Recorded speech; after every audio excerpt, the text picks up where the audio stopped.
স্বাগত। আজ 21শে জুন রোববার বিকেল ৫টায় জাহিদ হোসেন আছি এডিটর স্পিকে। শুরুতেই জানিয়ে দিচ্ছি এখন তার প্রধান খবর।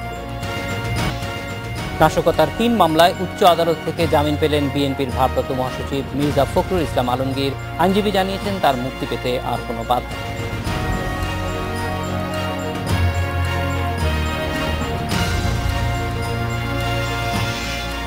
ট্রেন দুর্ঘটনায় চট্টগ্রামের বোয়ালখালীতে ছড়িয়ে পড়া তেল প্রতি লিটার ৩০ টাকা দরে কিনবে বিপিসি। ৭ দিনের মধ্যে ক্ষতিগ্রস্ত রেল সেতু মেরামত করার ঘোষণা দিলেন রেলের মহাপরিচালক।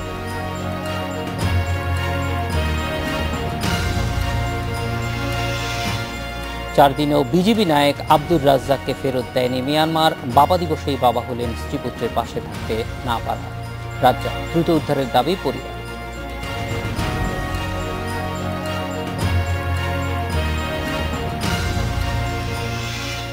পল্টনের নাশকতার ৩ মামলায় হাইকোর্ট থেকে জামিন পেলেন বিএনপির ভারপ্রাপ্ত মহাসচিব মির্জা ফখরুল ইসলাম আলমগীর। এর ফলে মুক্তি পেতে তার আর কোনো বাধা থাকলো না। শারীরিক অবস্থা বিবেচনায় তাকে জামিন দেয়া হয়েছে। একই সাথে নাশকতার ৩ মামলায় তাকে কেন স্থায়ী জামিন দেয়া হবে না তা জানতে চেয়ে জেলা প্রশাসককে কারণ দর্শানোর নোটিশ দিয়েছে আদালত। রুলের নিষ্পত্তি না হওয়া পর্যন্ত মির্জা ফখরুলের এই জামিন বহাল থাকবে। বিচারপতি মোহাম্মদ রেজাউল হক ও বিচারপতি মোহাম্মদ খসরুজ্জামানের বেঞ্চ এ আদেশ দেন।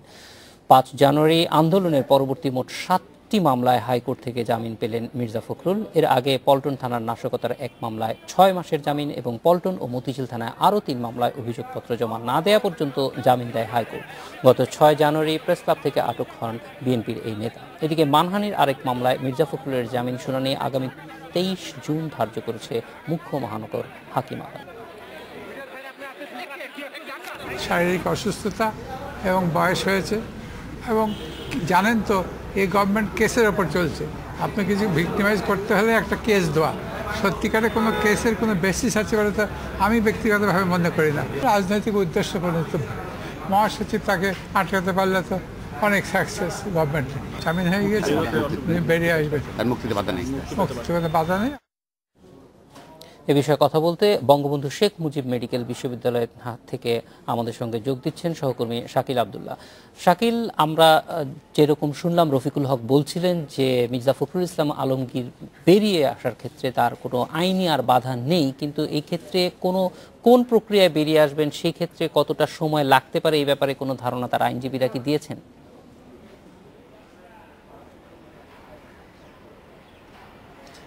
প্রথমে বলে রাখি যে এই বঙ্গবন্ধু শেখ মুজিব মেডিকেল বিশ্ববিদ্যালয়ে যে কক্ষে কেবিন ব্লকের ৬ তলায় আমি কিছুক্ষণ আগে তার সেখানে যে কক্ষে তিনি রয়েছেন ভর্তি, সেখান থেকে এসেছে। সেখানে আসলে কোনো আইনজীবী নেই, তার কোনো আত্মীয় স্বজনও নেই, কোনো দলীয় নেতাকর্মীও সেখানে নেই। ৪ জন পুলিশ সদস্য রয়েছেন, 2 জন আনসার সদস্য রয়েছেন এবং নিচে আর 2 জন পুলিশ সদস্য রয়েছেন। তাছাড়া মূলত এই মির্জা ফখরুল ইসলাম আলমগীরের পাশে এবং তার সাথে কেউই নেই এবং পুলিশরা জানিয়েছে যে আজকে দুপুরের পর কাউকে তারা সেখানে দেখতে পাচ্ছেন না। সুতরাং এই জামিনের প্রক্রিয়াটি আমিও জানি যে জামিন হয়েছে উচ্চ আদালত থেকে। এই কোন প্রক্রিয়ায় তিনি ছাড়া পাবেন, কখন তিনি বের হয়ে আসবেন বা হাসপাতাল থেকে কখন রিলিজ হবেন সে বিষয়টি আমি জানতে পারিনি। এমনকি আপনারা জানেন যে কিছুক্ষণ পর ইফতার, আমি যার কারণে ওই কেবিন ব্লকের যে ৬ তলা রয়েছে সেই ৬ তলায়ও আমি কোনো ডিউটি ডাক্তারকেও আমি সেখানে দেখতে পাইনি। কাজেই আমি সে বিষয়ে কোনো তার চিকিৎসার কী অবস্থা এবং জামিন কখন পাবেন সে বিষয়টি নিয়ে আমি এখনো সেই তথ্যটি এখন দিতে পারছি না। তবে যদি কোনো আত্মীয় স্বজন আসে বা কোনো আইনজীবীরা এখানে আসে তাহলে হয়তো বা পরিষ্কারভাবে জানা যাবে যে কখন মির্জা ফখরুল ইসলাম আলমগীর জামিন পাবেন। শাকিল আবদুল্লাহ, ধন্যবাদ আপনাকে। আমাদের সঙ্গে ছিলেন সহকর্মী শাকিল আবদুল্লাহ। নিচ্ছি 50 সেকেন্ডের একটি বিরতি।